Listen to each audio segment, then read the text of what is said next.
Live, local. This is Fox 12 Now.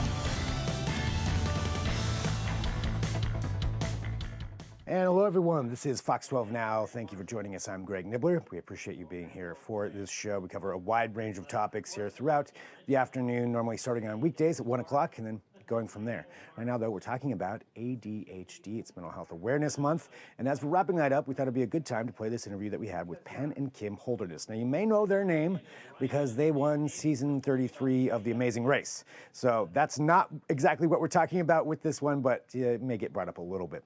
But more importantly, they wrote a new book about ADHD. So Penn has it, Kim does not. This is a guidebook covering some of the different things and some of the different ways that they've gone through managing it, how they handle it, and how people at home can also use this for that purpose. So we'll go jump right into it right now. Here it is, Penn and Kim. And Kim, thank you so much for being here with us today. So I know we've got just a short amount of time, so I want to just kind of start off with you. Penn, what do you think is one of the biggest things that you wanted to communicate to people about ADHD when writing this book? That it's not all bad. If you are like me, you were given a fairly large dose of negativity when you found out that you had ADHD, right? It's got 3 negative words in the title: deficit, hyperactivity, disorder. Yes, it does suck sometimes. You do leave things in places you don't want to leave them. You have trouble listening. There's behavioral issues, all of that. But there are systems in place, once you understand your brain, where you can cut off some of those problems at the source. And if you do a little bit of work, or in my case, a lot of work on managing those symptoms, what's left is a truly unique, spontaneous, innovative, outside the box thinking, fun-loving brain. And this is all part of managing that and understanding it and taking the time to do that, and which is obviously what the book is going to help people understand. And Kim, to that extent too, this isn't just a book for people with ADHD, it's for people who want to understand it. So for you, what do you think is one of the biggest misconceptions that people have about ADHD? That they're doing this on purpose, that they're doing this to spite us, that he's leaving the stove on because I don't respect you. Because he's forgetful. I learned so much through the research of this book about the ADHD brain. Do you know when there's so many tabs opening, when he's doing a lot of stuff, there are things that just don't even enter his working memory. Turning on the stove doesn't enter his working memory, so he can walk away and leave it on. Whereas in mine, a very neurotypical brain, of course, it's easy for me to remember to go and turn it off. So once you have the explanation for things, why things are happening, it allowed me to offer a lot of grace. Also because he's been doing so much work. And doing that work on that, have you found that, Penn, for your side of things, do you remember to turn the stove off more often, or, the keys on top of the car? I know that was one of the examples. Or is that just something that you learn to manage? Well, I do, because I put systems in place. I know it's leaving my working memory. So when I turn the stove on, I tell Siri to turn on a timer for 10 minutes. Whether or not it takes 10 minutes, it goes off and I know to turn it off. When leaving my coffee mug on top of the car, I just have a magnet up there. It's a visual cue that I can see because I'm tall, so I don't put it up there. When I used to leave the toilet seat up for my wife and she would have a splashdown in the middle of the night, I just pee sitting down now. So these are I know it's weird, right? But these are things that you put in place for whatever your particular individual type of ADHD is. You integrate them into your life. You accept that this is something that I'm going to work on, and then you're left with the good stuff. Right, and you're figuring out how to manage it. To one thing that you just said right there, talking about Siri, and this is, I do a lot on technology here with the show. So do you think that the advent of technology and the use of AI assistants and things like that have helped and have been beneficial for dealing with some of that? Well, Siri certainly helped me there. I'm terrified that AI is going to take over the world. That's a different segment. But that's not our podcast right now. You and I are going to talk about this offline.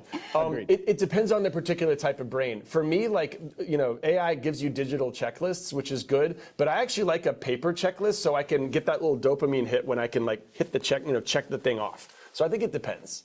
Yeah, there is something about that. And also something about physically reading a book, which I do have a copy of right here.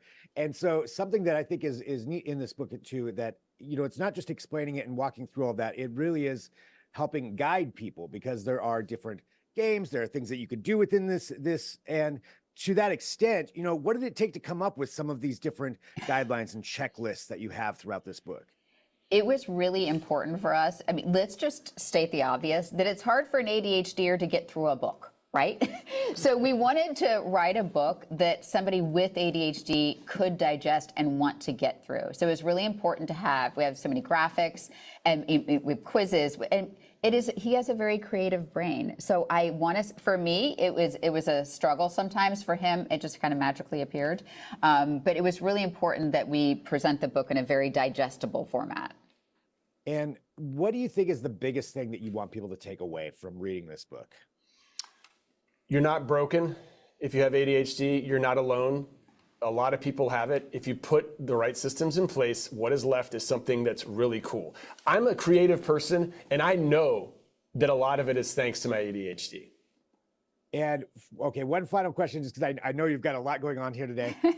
Amazing Race, season 33. Obviously, you were the winners. If you were to go back and compete in a reality competition show, which one would it be? Okay. You got yours? I would love to be a part of Survivor, but I would self-eliminate on day one. I just want to like be there, show up on the beach, and then I can't sleep in a tent. But I would love to be part of that. I would do the Masked Singer, just because I think it would be fun to wear the weird costume. Just for the costume, not for the scene. Yeah. Yep. That's it. All right. Well, both of you, thank you very much for joining us today. Congratulations on the book and everything, all the success with it and all the help that it's going to be out there for so many different people. And thanks for joining us on Fox 12 Now. Thanks, Greg. Thank you, Greg. All right, so there we go. Penn and Kim Holderness. A big thank you to them for joining us to talk about that and, of course, cover some different things that a lot of people think about and are going through and just how they're managing that with that guidebook. We do appreciate you joining us here for Fox 12 Now. As I have mentioned, I did at the beginning, and I always do, just to remind everybody, in case you don't know, we are live streaming here every weekday, starting at 1 p.m. Pacific, and we cover a wide range of topics on the show. You can watch all of our segments on Facebook, YouTube, our website, or, of course, our apps, which our apps are available on every platform that you can think of. Just look for Fox 12 Oregon or KPTV. You'll find us, download that, and then all the Fox 12 Now segments will be there, along with everything else that we do here with Fox 12 Oregon. If you have an idea for a segment, feel free to send me an email, fox12now, fox12now at kptv.com. That's a great way to get a hold of me and the team here for this show, and we can see if we can do a deeper dive on something or cover a topic. I'm not saying we can cover everything, but there's a good chance that we might be able to. So feel free to send in that email, fox12now at kptv.com. That's it for this segment, though. If there's breaking news, I will be here anytime between 1 and 4 p.m. 4 p.m. is when our other newscasts take over.